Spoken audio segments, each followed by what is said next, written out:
We zijn verhuisd. We zijn verhuisd. We hebben een nieuw kantoor. Een nieuwe backdrop. Ja. Met allemaal mooie oude camera's die ons gegeven worden. Gedoneerd worden door collega's. We zoeken er nog een paar. Ja, die plakken we aan de muur. Dat is onze backdrop. And now for something completely different. We're going to continue in English. English? Yes, because we're going to interview an English guest. Guy Gowan. Guy Gowan, yeah. Let's ask Guy Gowan who he is. So Ad, this is Guy Gowan. This is the guy we need. This is the guy we need. Colors. Yep, for colors. Yep. Yeah. So Guy, hello. Thank you for having us over in your studio. We had this question, and it's related to what we in our channel find a lot of people saying, well, I've got the best raw converter. No, my Adobe is better. No, I work with Luminar. Man, Capture One is the shit. I think you are the person to tell us which gives the best output. Which color converter? Which is the best raw converter? Okay. I know about photography and I know about cameras, but I don't make my living from selling pictures. I teach how to take images from the camera and turn them into what I believe to be the best quality in the least amount of time. Wow. The best quality in the least amount of time. That's what I want. Sounds interesting. Yeah, sounds interesting. Because sometimes I'm struggling with an image. It takes me 10-15 minutes to finish it, and then I'm not really satisfied. I got to do it again, and it all costs money because whoever gets paid for working on his images. So his story sounds very interesting. Shall we have a look how he does it? Yeah, let's have a look. Yeah. Which is the best raw converter? So I think we've got to be clear with the words that we use as to what the question is. Best in what criteria? And that's what I would always encourage anybody to ask when someone says, what's the best one? Because raw converters have changed over the years into retouching tools.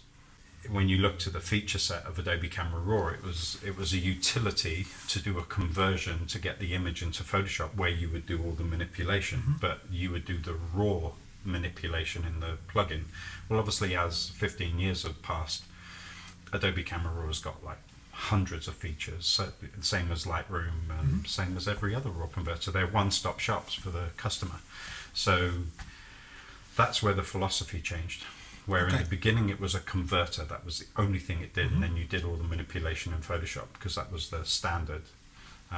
Now the vast majority of images are converted and edited inside a raw converter. Okay. And what way do you prefer? I use it in the way it was in the beginning because to me they're crap retouching tools. Okay, that's really clear.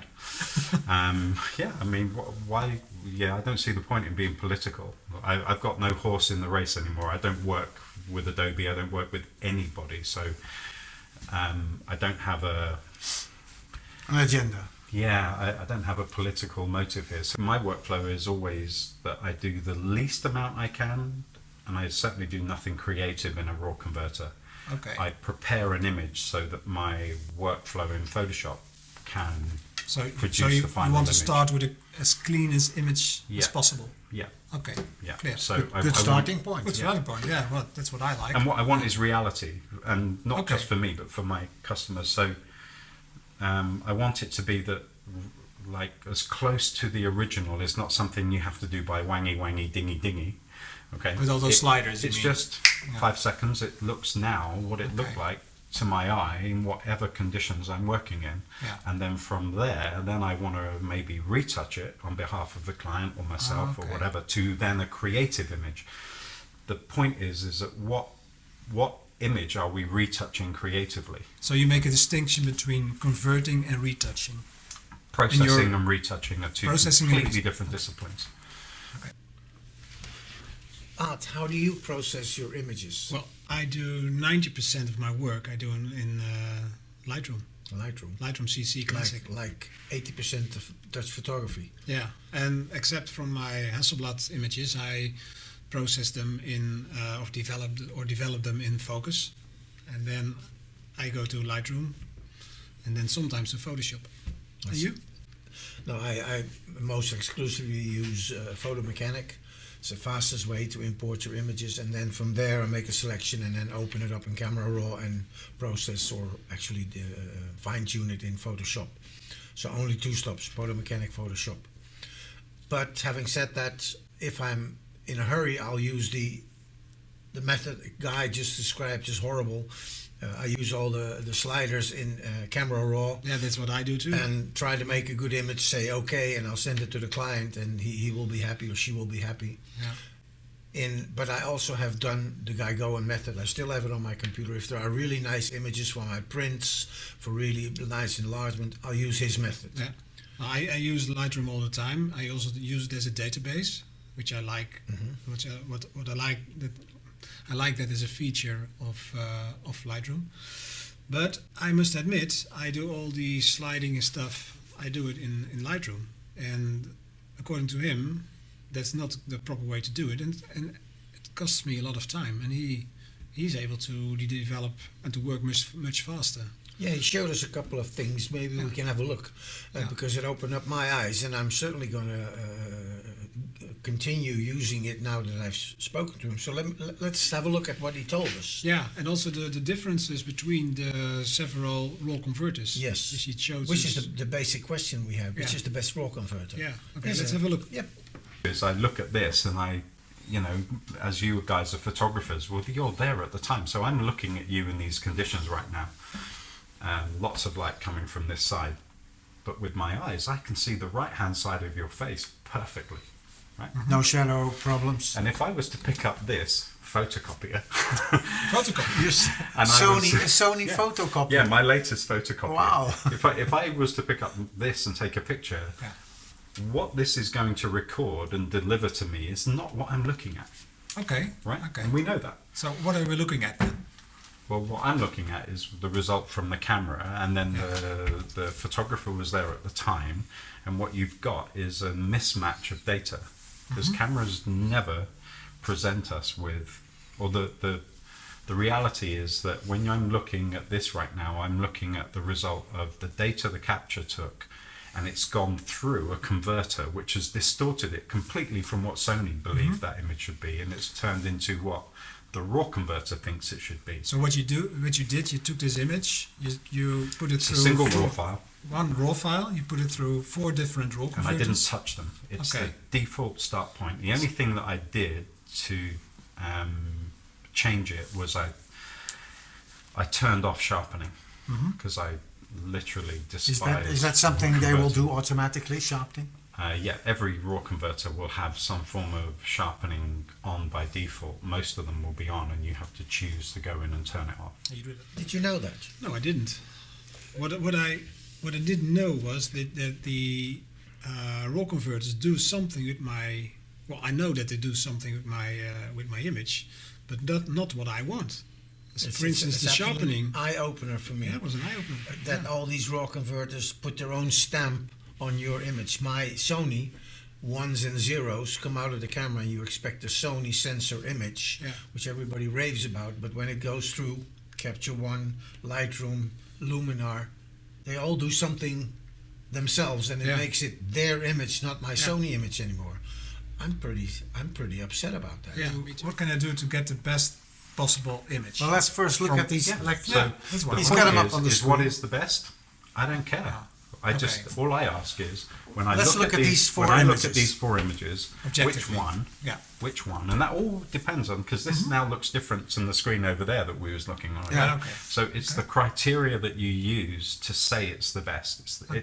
That's the important thing. Okay. Tell us. Please tell us. So for me, I think when I look at this, and you guys are going to be showing this, so I wouldn't be, if we were judging cameras here, and I say this all the time, so when we know that we're looking at an image which we know that can be manipulated, well then we just go, yeah, but we can make the one on the left look like the one on the right. Yeah, but this, I shouldn't have to. No.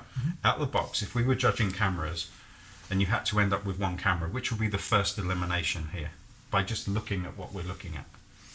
For me, the one on the left. Yeah, I agree. I agree. It's muddy. It's look at her lips. Her lips are drained in colour, and look at the coarseness of the skin tone. And again, there's nothing done except opening the This file. is like when in the days of having a film camera and you could put Kodachrome in and Ektachrome and Velvia and Agfa and then you're not doing anything to it, you're just judging what that film manufacturer is giving That's you what as a we're doing baseline. right now. And because I come from that background, that's how I look at raw converters. So the one on the left is just like shite. So when I look at the subtlety of the skin tones in here, I wouldn't want that as a start point. No. Good. No. So to me, I'm going to tell which one is it. It's got to go. No, okay. Do we Sadly- want to give away which No, one? don't give it away. I don't know. Yeah, I mean, actually, it doesn't. We don't I know think which one The it thing is. is, it does a disservice to the person who made it. It doesn't No. matter because it's No. only my opinion, but I'm not creatively But you're- looking at it as art. But you're mainly looking at skin tones. And I mean, for me, I'm looking at a lot of stuff. I mean, one of the things that I look at here, if we zoom up this, because I spent in my workflow days of building workflows with my process actions, I had this thing where we differentiate noise into two different categories. One is luminance noise and one is color moire. Mm-hmm. And you deal with luminance noise in a different way than you do color moire. And when you want to get rid of color moire in your images, because you're opening up, and you'll get color moire in your images because you shoot for the highlight. Then when you try and open up the shadows, you get loads of noise and you get color moire, because that's what the sensor puts in the dark areas if you essentially underexpose your images. That's why I overexpose all of my images. Okay, Not because I like the look of the image, it's just that I know the technology, and if I overexpose my shots, then the shadows don't have a lot of noise in them, and So- they don't have any color moire. as a photographer, I should overexpose my images digitally I'm nowadays. Not, I do, because when I start to process my image, I want high quality highlight detail and I want high quality shadow detail. That's what I want too. That's what everybody wishes we Yeah. had. But with these devices, it's very hard to do that. Okay. With the apparent small dynamic range, you choose either highlight or shadow. And if you choose out of security the highlights, well, kiss goodbye to the shadows. Or if you can get the detail back, and it's really contaminated, then you have to do loads of extra things to get rid of that. Okay. The side effect Yeah. of dealing with color moire is look at the one in the middle. I wasn't there at the time, but by looking at the image on the left and the one on the right, it's my guess that these tiny little beads are coloured. They're colourful, right? Because this one shows that these are green and pink and and stuff. in the middle they're almost gone. No, there is no colour in White there. and grey. And I know exactly why that happened, because the manufacturer of that raw converter has put by default into the application a very large amount of color moire reduction without asking permission. Okay. Did you know that? No, and that's Overexposed? and also another thing which dazzled me, because I shot a lot of transparencies, slides, and then it was like, make sure you get something in the highlights, because otherwise it's gone. Yeah. So I always treat it from the beginning of digital, shoot for the highlights, and bring back the shadows with the sliders. And now it's the other way around. Now it's the other like way around. With color negative film. Yeah. Which had, by the way, a huge Yeah, massive dynamic range. range. And we actually end up having the same, but we have to expose our images differently. Yep. Shoot for the According to shadows. Guy. According to Guy. But I've seen the results, and they don't lie. No, they It don't looks lie. it looks wonderful. My eyes don't lie. No, No lying eyes and here. the examples he had showed it to us. I was impressed, Quite convinced. Yeah. quite convinced. Yeah, we'll just do it on this image as it's the one that we've got here. Good. So this is the start point, but as you can see, there is absolutely no detail in there at all whatsoever. Okay. So these are just opened, In raw converter. processed, nothing. They're the ones where I did nothing. Okay. So if we're going to now compare it and do it the way I would do it, that is the one, that's the same. Okay. So that's going either straight into Lightroom or Adobe Camera Raw using the very latest process. And this is the important thing. And it's also a good thing to show, and I show it all the time.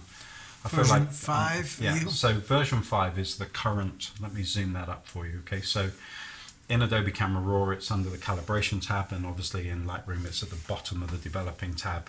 You can go into the process number, and in the history of Adobe's RAW conversions, you've got 5 different settings. Okay, and this is That would be another episode of the photo chit chat. but this is the main thing that you have to do, because the problem here, and a lot of people use clipping to determine if they need to do anything on their image. There would be a whole bunch of people who would look at that and go, yeah, it's fine, there's no clipping on it. But there is clipping, because we know there's nothing in there.